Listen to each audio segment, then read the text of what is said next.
আগে ইন্টারনেট ছিল শুধু তারের মধ্যে সীমাবদ্ধ।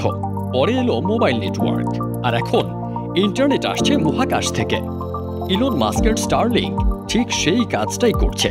সরাসরি স্যাটেলাইট থেকে ইন্টারনেট সরবরাহ করছে, যেখানে মোবাইল টাওয়ার বা তারের প্রয়োজনই নেই। কিন্তু এই স্টারলিংক কি সত্যি বদলে দিতে পারবে বাংলাদেশের ইন্টারনেট সেবা? চলুন জেনে নেওয়া যাক। স্টারলিংক কি? স্টারলিংক হচ্ছে স্পেসএক্স এর তৈরি এক বিশেষ ধরনের স্যাটেলাইট ভিত্তিক ইন্টারনেট সেবা। এটি পৃথিবীর নিম্ন কক্ষপথে হাজার হাজার ছোট স্যাটেলাইট স্থাপন করে পৃথিবীর যে কোনো প্রান্তে ইন্টারনেট সরবরাহ করতে সক্ষম। যেখানে মোবাইল নেটওয়ার্ক কাজ করে না, যেখানে ব্রডব্যান্ড পৌঁছায় না, সেখানেও চলবে স্টারলিংক। আর এই কারণেই এটি ইন্টারনেট দুনিয়ায় এক বড়সড় পরিবর্তন আনতে চলেছে। কিভাবে কাজ করে স্টারলিংক? স্টারলিংকের স্যাটেলাইটগুলো সাধারণ স্যাটেলাইটের তুলনায় অনেক নিচে অবস্থান করে, যার ফলে ল্যাটেন্সি কম হয় এবং ইন্টারনেটের গতি হয় অনেক বেশি। ব্যবহারকারীরা একটি বিশেষ রিসিভার বা ডিশ ব্যবহার করে সরাসরি এই সিগন্যাল গ্রহণ করতে পারে, যা একদম ওয়াইফাই রাউটারের মতো কাজ করে। এর ফলে দ্রুত এবং নিরবচ্ছিন্ন ইন্টারনেট পরিষেবা উপভোগ করা সম্ভব।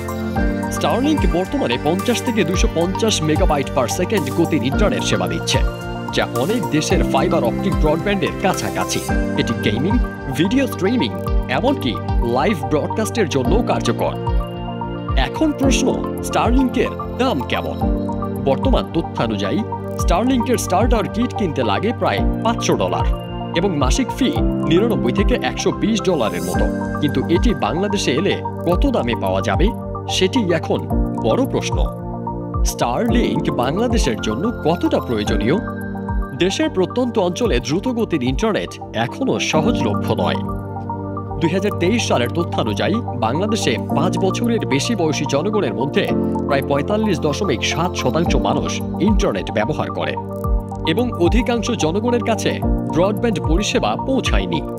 সাম্প্রতিক তথ্যানুযায়ী 2024 সালের আগস্ট মাসে বাংলাদেশে মোবাইল ইন্টারনেটের গড় ডাউনলোড গতি ছিল 27.76 মেগাবাইট পার সেকেন্ড, আর ব্রডব্যান্ড ইন্টারনেটের ক্ষেত্রে একই সময় গড় ডাউনলোড গতি ছিল 48.14 মেগাবাইট পার সেকেন্ড, যা আন্তর্জাতিক মানের তুলনায় খুবই কম।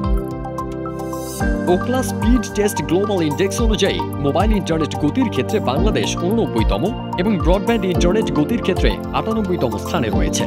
আন্তর্জাতিকভাবে স্টারলিংক সেবা ব্যবহারকারীদের গড় প্রতি 100 মেগাবাইট পার সেকেন্ড পর্যন্ত পৌঁছাতে পারে, যা বাংলাদেশের মানুষের জন্য বিশাল এক সুযোগ তৈরি করবে। ইন্টারনেটের গতি বিভিন্ন সময় এবং স্থানে ভিন্ন হতে পারে, যা নেটওয়ার্ক অবকাঠামো, ব্যবহারকারীর সংখ্যা এবং অন্যান্য প্রযুক্তিগত বিষয়ের উপর নির্ভর করে। স্টারলিংক এই পরিস্থিতিতে নতুন সম্ভাবনার দ্বার খুলে দিতে পারে। স্যাটেলাইট প্রযুক্তির মাধ্যমে এটি এমন জায়গাগুলোতে ইন্টারনেট পরিষেবা পৌঁছে দিতে সক্ষম, যেখানে সাধারণভাবে মোবাইল নেটওয়ার্ক বা ব্রডব্যান্ড পৌঁছায় না। বাংলাদেশের ডিজিটাল উন্নয়ন, শিক্ষা এবং অর্থনৈতিক অগ্রগতির জন্য দ্রুতগতির ইন্টারনেট অত্যন্ত গুরুত্বপূর্ণ। এটি মানুষের জন্য অনলাইন শিক্ষা, স্বাস্থ্যসেবা, ব্যবসায়িক সুযোগ এবং তথ্য প্রাপ্তিতে দ্রুত অ্যাক্সেস নিশ্চিত করতে পারে। বিশেষ করে গ্রামের মানুষজন যারা ডিজিটাল সম্পদের অভাবে পিছিয়ে থাকেন, তাদের জন্য এটি এক নতুন সুযোগ সৃষ্টি করতে পারে। তবে স্টারলিংকের উচ্চ মূল্য সাধারণ মানুষের জন্য একটি বড় বাধা হতে পারে। বর্তমানে স্টার্টার কিটের দাম প্রায় $500 আর মাসিক ফি 99 থেকে $120 মধ্যে, যা প্রযুক্তির এই সুবিধা সবার কাছে পৌঁছানোর পথের অন্যতম চ্যালেঞ্জ হয়ে দাঁড়াতে পারে। এছাড়া স্টারলিংক সরকারের অনুমোদন পাবে কিনা সেটা নিয়েও রয়েছে বড় প্রশ্ন। তবে একদিন হয়তো তারবিহীন বিশ্বই হবে নতুন বাস্তবতা। তাহলে স্টারলিংক কি বাংলাদেশের ইন্টারনেটে বিপ্লব ঘটাতে পারবে? আপনার কি মনে হয়? কমেন্টে জানান।